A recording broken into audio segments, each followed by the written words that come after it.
गुरु वशिष्ठ गुरुदेव है, सुख की पहचान है। इस धरती पे जन्म लेने वाले हर इंसान का नसीब अच्छा नहीं होता। नसीब वाले लोग कम पैदा होते हैं, खराब नसीब के लोग ज्यादा हैं दुनिया में। ये बात सत्य है। और ये ठीकरा नहीं फोड़ते, वो अपने दिल की व्यथा रोते हैं, क्योंकि उनको जिसके साथ बीत रही होती है बेटा, उसको पता। वो कहते हैं जातन लागे वातन जाने, राह पे आ जाने या वाह पे आ जाने, सब बोलते ही हैं। तो ये सच्चाई है, ये बहुत बड़ी। अब होता क्या है कि रियलिटी में आदमी कोशिश करता है, वो बहुत दिल से कोशिश करता है, मेहनत पूरी करता है, नेगेटिव रिजल्ट आता है। ये होता क्या है, ये सारा खेल जितना भी है, ये मजबूर लोगों की बात कर रहा हूं, जो मेहनत कर भी रहे हैं और नहीं मिल रहा। बेटा वो जब पैदा हुए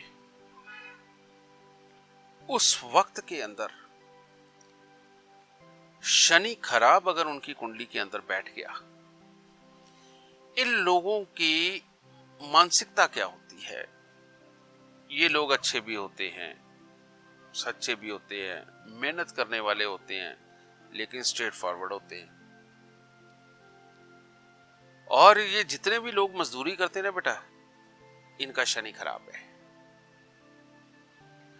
जितने भी लोग नौकरी करते हैं और उसके अंदर पूरी जिंदगी गुजार देते हैं और उनका जिंदगी में ज्यादा तरक्की भी नहीं हो पाती, बेटा इनका शनि खराब है। समझे? जितने लोग किरायों के घर पे रहते हैं, अपना मकान नहीं बना पाते, शनि खराब है। और जितने भी ये लोग जो बाप दादा का दिया हुआ, भाई का दिया हुआ, बहन का या रिश्तेदार का दिया हुआ मकान के अंदर रहते और अपनी कमाई से कभी नहीं बना पाए, शनि खराब है। और यही वो लोगों की तुम बात कर रहे हो कि जो कहते हैं कि मैं मेहनत तो बहुत करता हूं, मैं दिन रात लगा रहता हूं, समझ गए, लेकिन मैं जो काम करता हूं वो उल्टा पड़ता है, जो काम करता हूं मैं उल्टा पड़ता है। पर इसके पीछे कारण क्या है? वही पड़ोसी का लड़का जो उसके साथ साथ पैदा हुए, साथ वही खाया पिया, वही बड़े हुए, वही सबका प्यार मिला, वही सबकी मार मिली, उसी स्कूल के अंदर पढ़े, समझिए। और तो और बड़े होने से पहले की जो आधी जिंदगी है, साथ सो के भी बड़े हुए, जैसे भाई भाई सोते।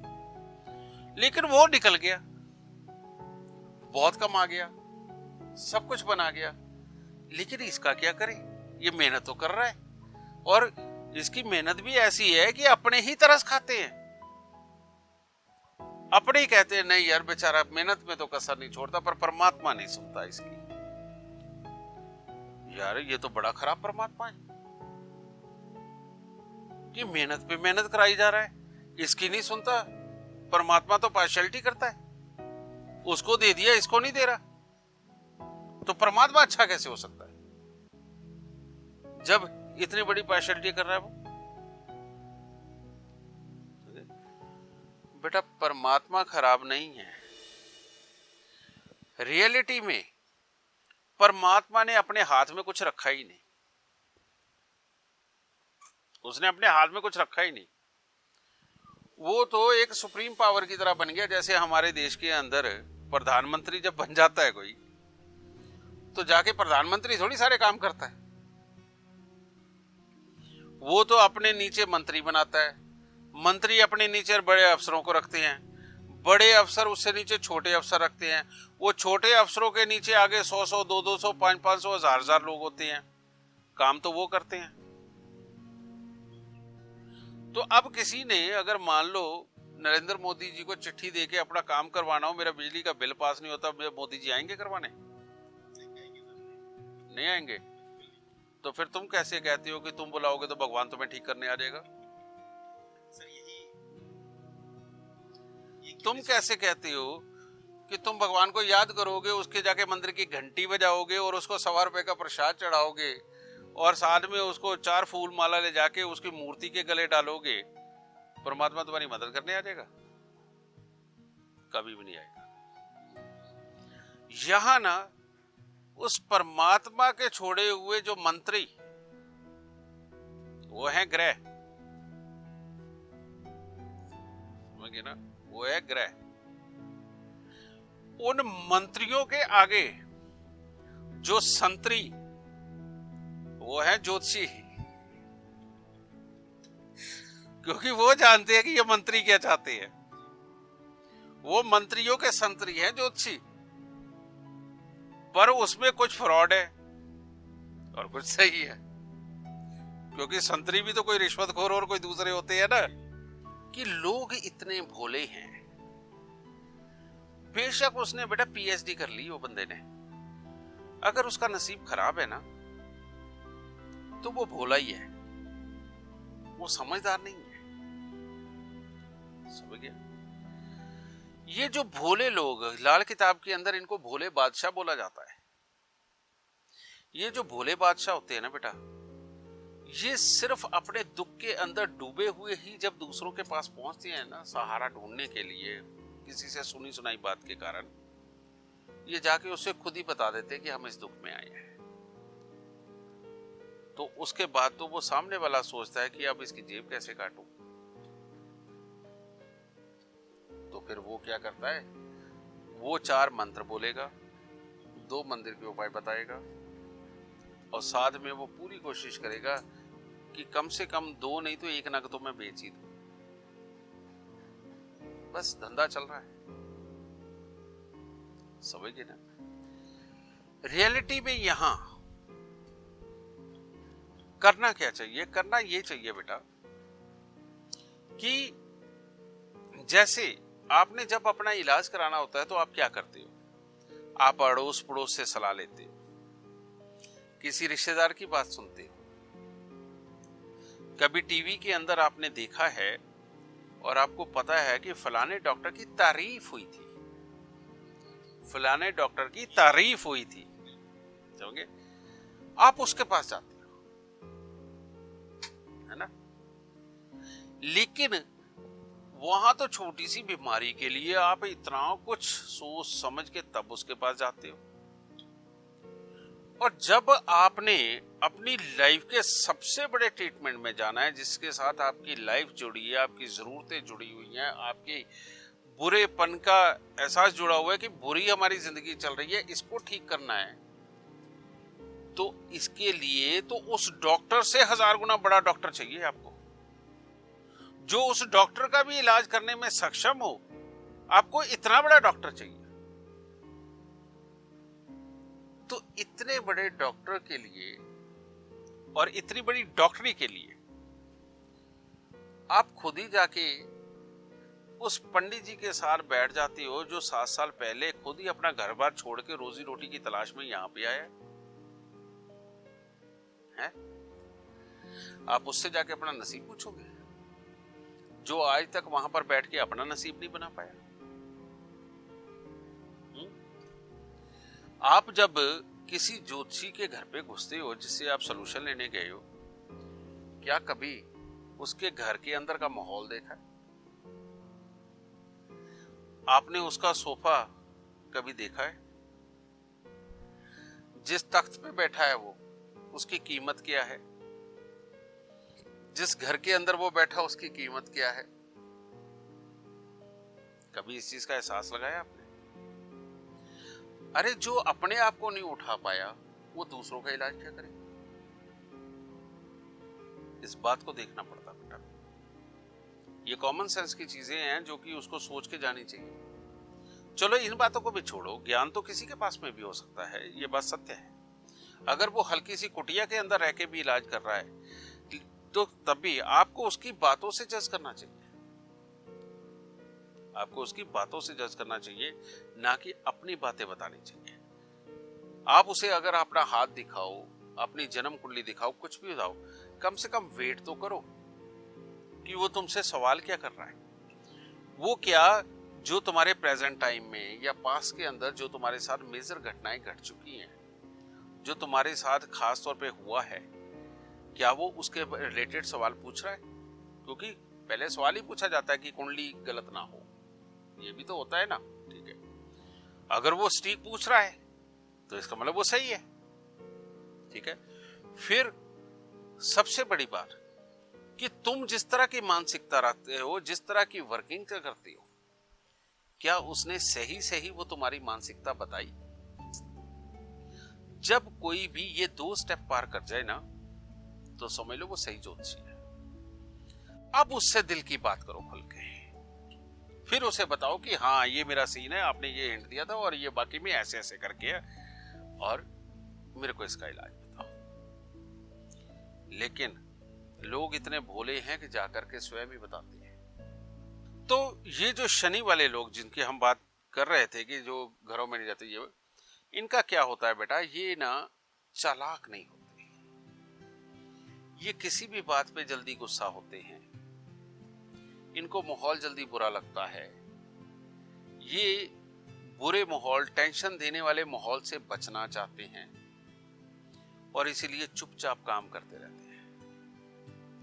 अब वो सीधा सीधा काम वो करते हैं जिसके अंदर चलो कम से कम घर का खर्चा तो चले, लेकिन जब भी उससे बढ़ने के लिए कुछ एक्स्ट्रा करने लगते हैं तो मेहनत कर जाते हैं उसके लिए, लेकिन वो फंस जाते हैं कि इधर जो पीछे वाला काम है वो भी सफर कर गया तो दिक्कत हो जाएगी, तो इसीलिए कम टाइम दे पाते हैं। या अगर करते भी तो चालाकी ना होने के कारण, डिप्लोमेटिक ना होने के कारण वो इधर उधर के माहौल को ज्यादा सोच नहीं पाते, कहां से क्या सपोर्ट लेकर के इस काम को बढ़ा सके वो ये नहीं कर पाते। और इस सारे करने के बीच में जिसकी सपोर्ट लेकर के उठना चाहिए वो लोग ही ख्यालात में नहीं आते। या कुल मिला के मैं ये कहूं कि इन लोगों की याद रखने की क्षमता कमजोर होती है थोड़ी,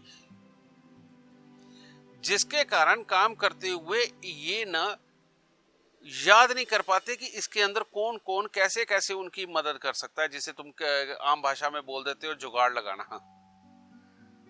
ठीक है, तो जो जुगाड़िए लोग होते हैं बेटा, उनकी अकल बड़ी तेज होती है, याददाश्त अच्छी होती है, समझे? तो उससे वो अपने कामों को सार्थक करते हुए निकल जाते हैं।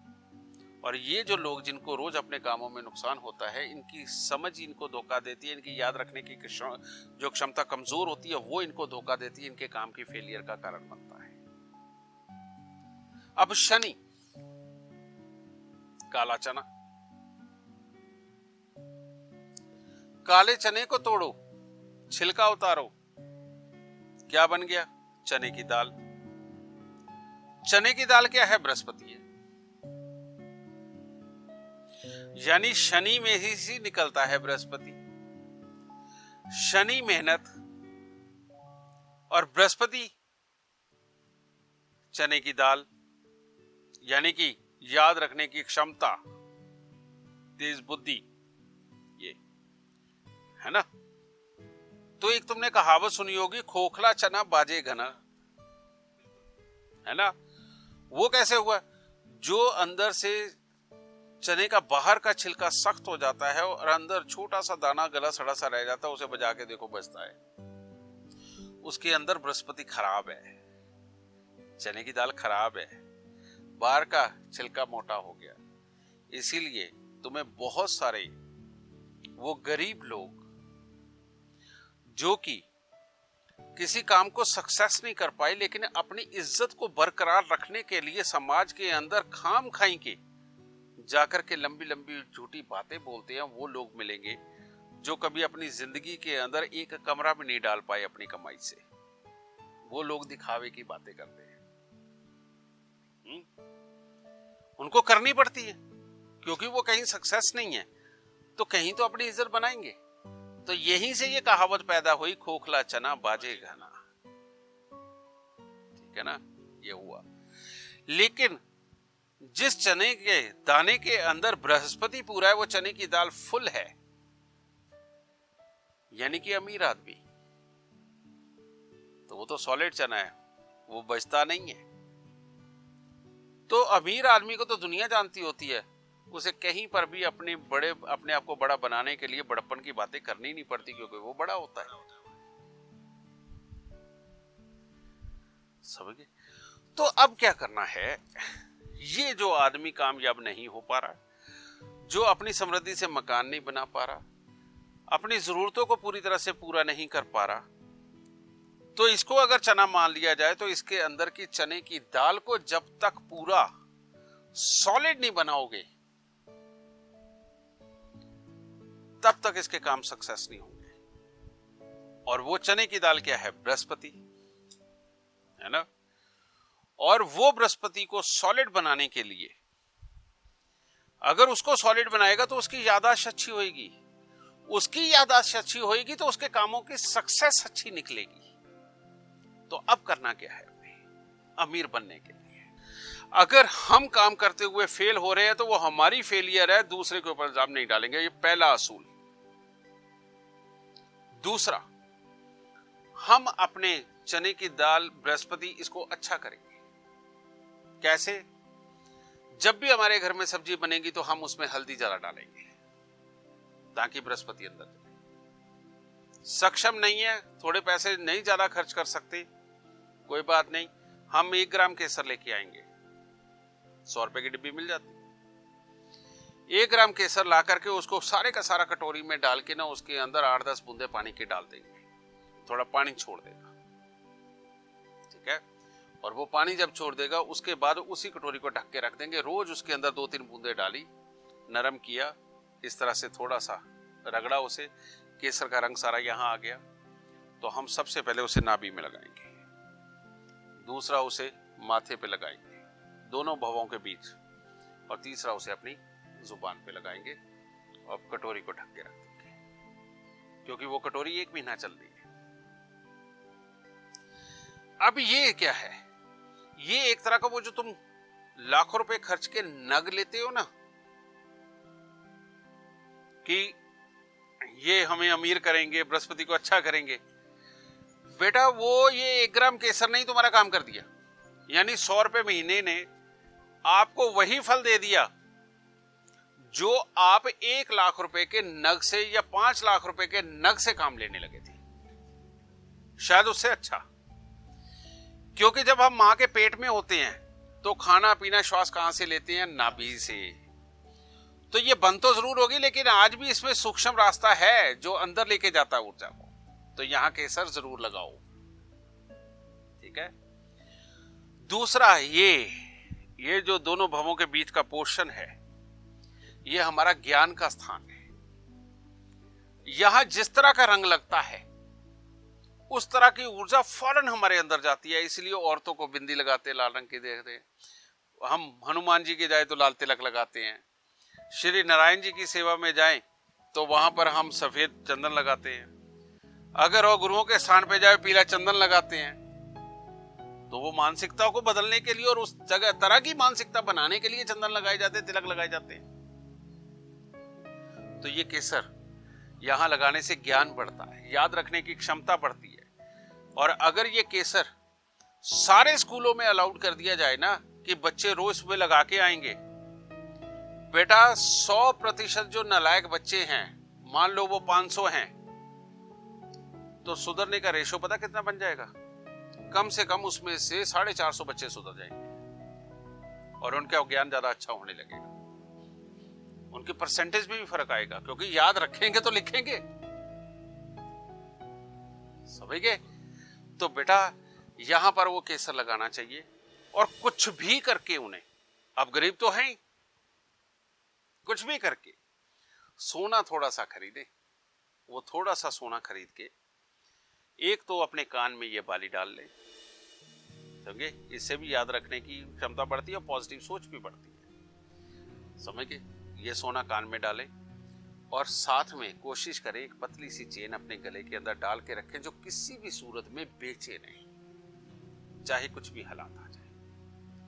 तो बेटा उसके बाद अगर ये थोड़ा सा स्ट्रगल करते हैं और साथ ही साथ हर बृहस्पतिवार चने की दाल, हल्दी, इस तरह की चीज लेके मंदिर के अंदर चढ़ाएं और बिना नागा चढ़ाएं, वीकली चढ़ाएं, ठीक है, करते जाएं। देखो 1-2 साल में किस्मत कैसे बदलती है, याद रखने की क्षमता बढ़ती है और काम सक्सेस होने लगेंगे। समझ गए?